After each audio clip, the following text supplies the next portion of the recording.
Halo teman-teman semua, sobat CMC Polines. Selamat bergabung kembali di video pembelajaran kali ini. Nah, sebelum itu, Assalamualaikum warahmatullahi wabarakatuh. Selamat berbahagia di hari yang cerah ini. Di sini saya akan menerangkan apa itu manajemen portofolio dengan saya sendiri, yaitu Alvin Hidayat, dan rekan saya yang nantinya akan menjelaskan yaitu ada Kak Anggia sendiri nih. Oke, baik, selamat menyaksikan teman-teman. Oke, baik, apa itu manajemen portofolio? Dari pengertiannya sendiri, manajemen portofolio yaitu suatu proses yang dilakukan oleh investor untuk mengatur uang yang telah diinvestasikan dalam bentuk portofolio yang dibuatnya.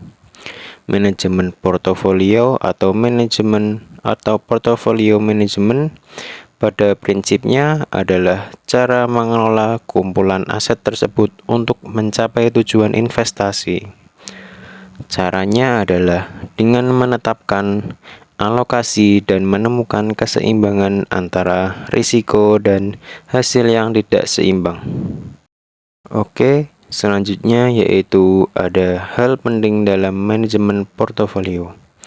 Yang pertama yaitu ada menentukan profil risiko, yaitu kemampuan investor mengambil risiko yang akan sangat mempengaruhi strategi investasinya. Nah, yang kedua ada menentukan strategi yang tepat untuk masing-masing profil risiko tertentu yang ia punyai. Nah, yang ketiga sendiri yaitu ada menentukan komposisi portofolio, yaitu jenis saham apa sih yang dipilih sekaligus alokasinya kemana dana pada portofolio tersebut. Nah, yang keempat ada menentukan kriteria saham yang dicari, yaitu dengan bantuan analisis fundamental maupun teknikal yang dilakukan. Nah, selanjutnya yaitu menentukan profil risiko. Dalam pengertiannya sendiri, profil risiko investasi adalah sebuah indikator yang mengukur tingkat toleransi seorang investor terhadap risiko. Dengan mengetahui profil risiko, Anda dapat menentukan instrumen investasi yang tepat agar portofolio investasi Anda semakin baik dan bisa mengetahui strategi yang tepat untuk berinvestasi saham. Secara umum, ada 3 jenis profil risiko yang biasa digunakan dalam berinvestasi. 3 jenis tersebut adalah agresif, moderat, dan konservatif. Nah, ini dia menentukan profil risiko dan macam-macamnya, yaitu ada 3. Yang pertama yaitu investor konservatif, adalah tipe investor yang menghindari risiko. Umumnya, investor tipe ini adalah para pensiunan dan mereka yang hanya ingin mendapatkan penghasilan tambahan dari saham. Yang kedua ada investor moderat, adalah investor yang memiliki tingkat toleransi terhadap risiko lebih tinggi, asalkan tidak sepadan dengan imbalannya. Jenis investor ini biasanya juga ingin mendapatkan keuntungan yang cukup besar dari pasar saham.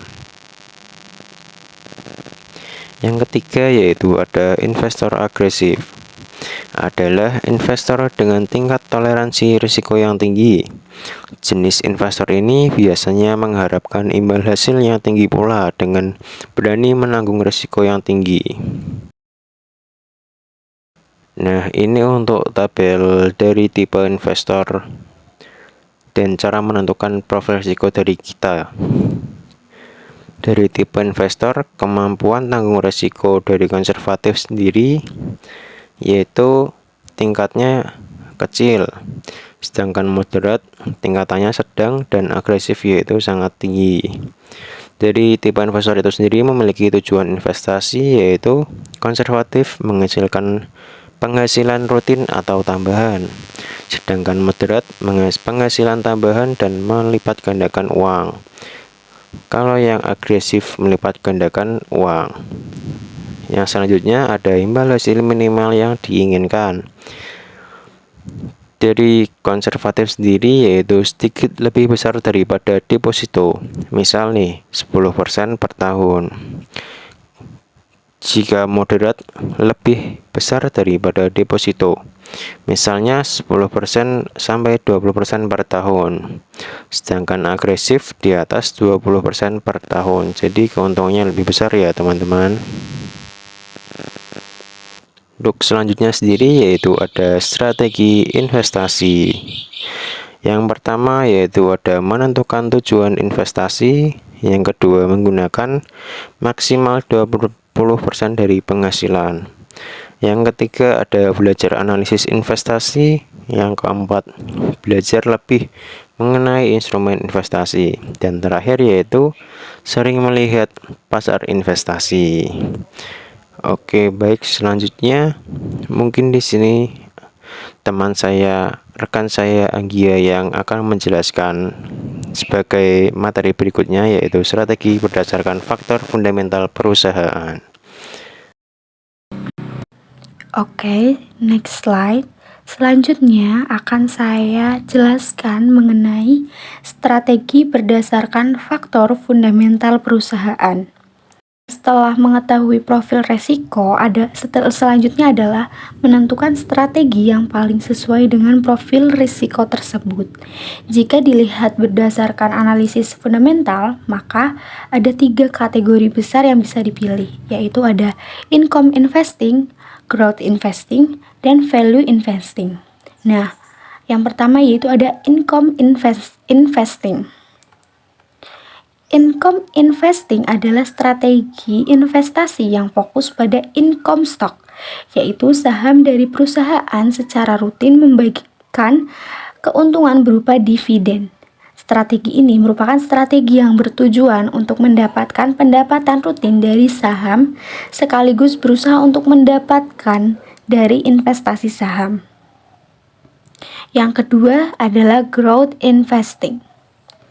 Growth investing adalah strategi investasi yang berfokus pada stok pertumbuhan, yaitu saham yang dipercaya memiliki potensi keuntungan dan pertumbuhan pendapatan yang tinggi di masa depan. Strategi ini fokus untuk membeli saham yang berpotensi tumbuh, sehingga kadang tidak terlalu mempedulikan valuasi.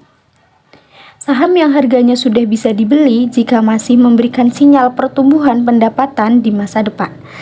Strategi ini diyakini memiliki risiko yang kecil karena emiten sudah menghasilkan keuntungan dan sudah tumbuh. Yang ketiga yaitu value investing. Value investing adalah strategi investasi yang berfokus pada pencarian nilai saham. Dasar strategi ini adalah valuasi saham. Investor hanya membeli suatu saham jika saham tersebut berada jauh di bawah harga wajarnya atau under value atau dianggap murah. Next slide yaitu mencari growth stock. Growth stock atau saham yang bertumbuh adalah saham dari emiten yang memiliki pertumbuhan pendapatan dan laba yang cukup besar. Berbeda dengan income stock, pada growth stock emiten menggunakan sebagian besar labanya untuk ekspansi dan investasi, bukan untuk dibagikan sebagai dividen. Dengan demikian, fokus dari growth stock adalah pertumbuhan pendapatan dan laba. Next slide yaitu mencari growth stock. Yang pertama adalah kriteria pemilihan growth stock. Untuk memilih growth stock, kita bisa menggunakan kriteria pemilihan saham terbaik yang telah dibahas di bab analisis top down. Hasil dari kriteria saham terbaik tersebut tentulah menghasilkan pertumbuhan saham. Lebih aman memang melakukan analisis secara menyeluruh. Namun untuk mempersingkat waktu, kita bisa fokus pada kriteria EPS dan ROS saja. Yang kedua yaitu kapan membeli. Sebaiknya saham jenis pertumbuhan saham yang dibeli segera setelah muncul sinyal bahwa ia masih tumbuh di masa depan. Umumnya, kita akan membeli saham yang tumbuh pada harga yang tinggi. Hal tersebut sebenarnya tidak masalah, karena kita bisa menjualnya lagi dengan harga yang lebih tinggi, seperti buy high, sell higher. Namun, tidak menghindari gejolak harga dan disarankan untuk membeli pertumbuhan saham secara bertahap, misalnya setiap bulan mencicil dengan sedikit dana. Pilihan lainnya adalah menunggu saat saham tersebut koreksi harganya. 3. Kapan menjual? Saham jenis saham ini sebaiknya dijual bila muncul tanda-tanda tidak mampu mempertahankan tingkat pertumbuhannya dalam jangka panjang. Bila kita perhatikan kuartal demi kuartal, kita akan mengetahui lebih dini gejala-gejala di tingkat pertumbuhan EPS dan saat itulah kita menjualnya. Next slide yaitu perbedaan investor individual dengan konstitusional. Perbedaan investor individual dengan konstitusional. Investor individual merupakan investor yang terdiri dari individu-individu yang melakukan kegiatan investasi. Sedangkan investor konstitusional merupakan investor yang terdiri dari perusahaan asuransi, lembaga dana pensiun, perusahaan investasi, maupun lembaga penyimpan dana.